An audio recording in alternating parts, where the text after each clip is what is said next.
Ciao a tutti e bentornati sul mio canale, oppure benvenuti se questo è il primo video che guardate sul mio canale. Oggi facciamo un esercizio di ascolto e vi parlerò di alcuni dolci natalizi regionali che forse non conoscete. Tutti conoscete il pandoro, il panettone, il torrone, per esempio, giusto? Però forse non conoscete tutti gli altri dolci regionali. Diciamo che il pandoro, il panettone e il torrone sono dolci regionali che ce l'hanno fatta e che sono usciti dai confini regionali per diventare dei dolci natalizi nazionali. Il panettone ha origini milanesi. La forma e la ricetta odierne risalgono agli anni 20 del 1900, quando Angelo Motta aggiunse il burro e avvolse l'impasto in una carta fasciante che fece lievitare l'impasto verso l'alto. All'interno del panettone troviamo uvetta e frutta candita, mentre sopra mandorle zuccherate. Il pandoro come lo conosciamo oggi fu creato a Verona il 14 ottobre 1894 da Domenico Melegatti, che ne brevettò forma e nome. Farina, uovo, burro e zucchero danno vita ad un dolce soffice e goloso a forma di stella a 8 punte.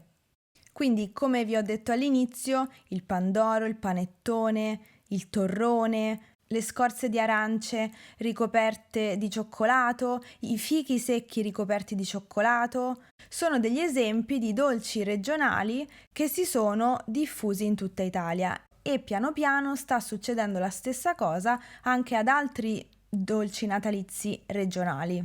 Per esempio a Roma, dove abito io, nel periodo natalizio, negli ultimi anni, si cominciano a vedere molti dolci tipici di altre regioni, sia nei negozi specializzati che nelle pasticcerie che nei supermercati.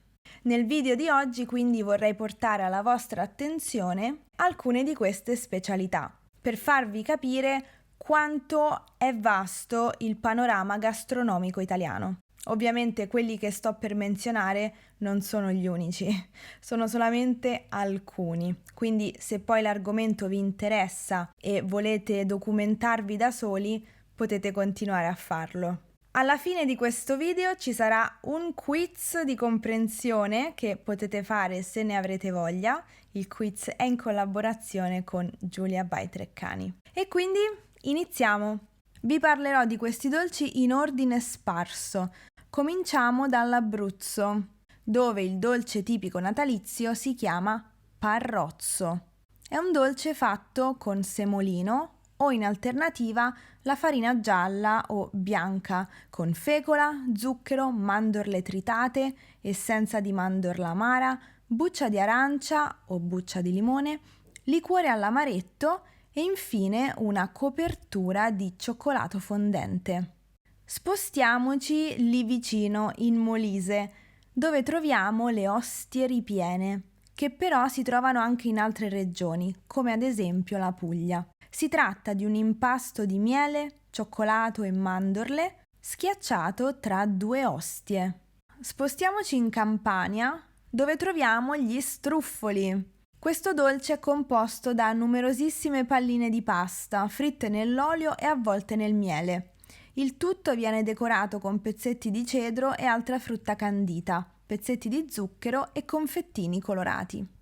Andiamo ora in Sicilia, dove troviamo il buccellato, che è un impasto di farina cotto al forno a forma di ciambella, farcito con fichi, uva passa, mandorle, noci, zuccata, miele, cioccolato fondente e canditi. Restiamo nel sud Italia e andiamo in Puglia e in Basilicata con le cartellate. Si tratta di una sottile sfoglia di pasta ottenuta con farina, olio e vino bianco, unita e avvolta su se stessa fino a formare una sorta di rosa che poi verrà fritta in abbondante olio. Le cartellate vengono impregnate di vincotto tiepido o di miele e poi ricoperte di cannella, zucchero a velo oppure mandorle. Spostiamoci adesso nel centro Italia, in Umbria, dove troviamo il pan pepato. Si tratta di un impasto di mandorle, nocciole, pinoli, pepe, cannella, noce moscata, arancia e cedro canditi, uva passa. Il tutto con o senza cacao, cioccolato, caffè, liquore, miele, farina, mosto cotto d'uva. Il dolce è cotto al forno. Restiamo nel centro Italia e andiamo nel Lazio, dove troviamo il pan giallo, che forse alcuni di voi conoscono perché ho fatto questo dolce in passato in un vlog natalizio. Il pan giallo è un impasto di frutta secca, miele e cedro candito.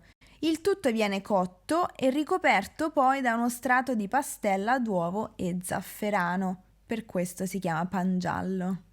In Toscana troviamo il panforte, che è un dolce a base di frutta secca e frutta candita, miele e spezie, ricoperto di zucchero a velo. Nelle Marche invece abbiamo il bostrengo. Si tratta di pane raffermo tagliato finemente e ammorbidito in una sorta di brodo di fichi secchi, mescolato a mosto cotto, al quale vengono poi aggiunti, tra le varie cose, la frutta secca, il cioccolato e le spezie. Senza dimenticare una spruzzatina di mistra all'anice, che è un liquore. Spostiamoci ora nel nord Italia. Andiamo in Liguria, dove troviamo il pan dolce genovese. È un impasto di farina, burro, lievito e anice, cotto in forno, farcito con uva passa, zucca candita, cedro candito, pinoli, semi di finocchio e acqua di bergamotto. E infine ci spostiamo ad est, andiamo in Friuli Venezia Giulia, dove troviamo la gubana. È un dolce cotto al forno a base di pasta dolce lievitata, con un ripieno di noci, uvetta, pinoli, zucchero, grappa e scorza grattugiata di limone.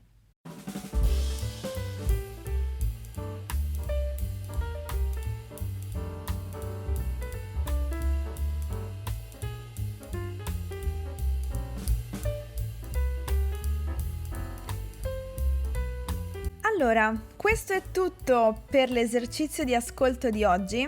Spero che queste informazioni vi siano piaciute e spero anche che vi possano essere utili in futuro. Io vi ringrazio per aver guardato anche questo video e noi ci vediamo nel prossimo. A presto, ciao!